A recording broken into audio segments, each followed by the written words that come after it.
Halo teman-teman semua, perkenalkan nama aku Aurel Najwa Lelia dari program studi Desain Komunikasi Visual angkatan 2024.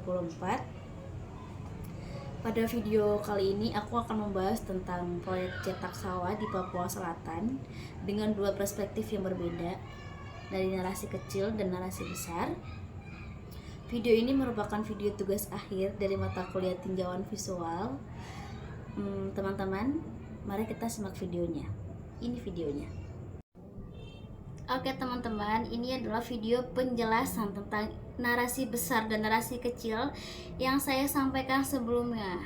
Yang pertama kita akan membahas tentang narasi besar terlebih dahulu. Narasi besarnya yaitu pemerintah pusat memandang proyek ini sebagai titik penting dalam mencapai ketahanan dan kedaulatan pangan nasional.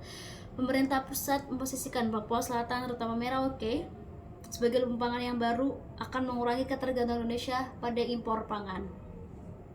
Selain itu, pembangunan ini juga digadang-gadang akan membuka aset infrastruktur, menciptakan lapangan kerja, menekankan disparitas harga, dan memajukan pemerataan ekonomi, terutama di daerah Papua terpencil.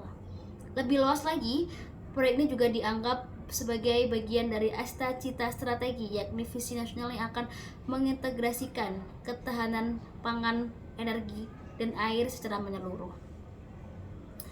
Namun di sisi sebaliknya terdapat narasi kecil yang merupakan suara masyarakat adat dan aktivis lingkungan. Mereka melihat proyek ini dari sudut pandang yang berbeda. Bagi masyarakat adat Merauke, Mapi, dan Boven di Goel, ekspansi lahan ini mengancam hilangnya hutan adat, tanaman sagu, dan kawasan berburu tradisional yang merupakan sumber mata pencaharian dan identitas budaya mereka sejak turun-temurun. Aktivis lingkungan pun mengingatkan potensi kerusakan serius pada ekosistem rawa gambut yang berperan penting dalam menyiapkan karbon. Ada kekhawatiran bahwa lahan cetak sawah ini nantinya bisa beralih fungsi menjadi perkebunan kelapa sawit atau tanaman energi yang bisa berdampak buruk secara ekologis dan meningkatkan emisi gas rumah kaca. Masyarakat adat juga khawatir akan marginalisasi karena proyek ini lebih banyak menggunakan mesin dan tenaga kerja di luar, sehingga posisi mereka yang sebenarnya sebagai pemilik tanah menjadi terpinggirkan. Di sini saya akan membuat karya ilustrasi.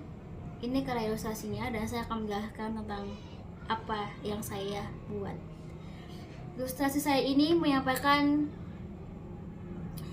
sosok masyarakat adat dengan ekspresi khawatir dan lingkungan alami yang mulai terancam dengan warna gelap sebagai simbol kehilangan dan keprihatinan.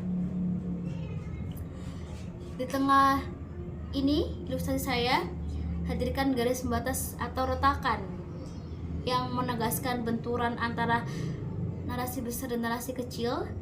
Di bawah juga ada permukaan tanah terlihat akar sagu dan alat berat yang berseberangan, simbol pertarungan antara pembangunan dan pelestarian alam serta budaya.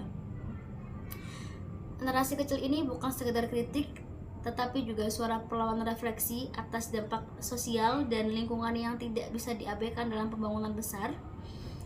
Karya ilustrasi saya ini mengajak kita semua untuk berpikir kritis dan menyampaikan atau memastikan bahwa pembangunan tidak hanya berjalan di atas kertas, tetapi juga memperhatikan keberlangsungan ekosistem dan keadilan sosial.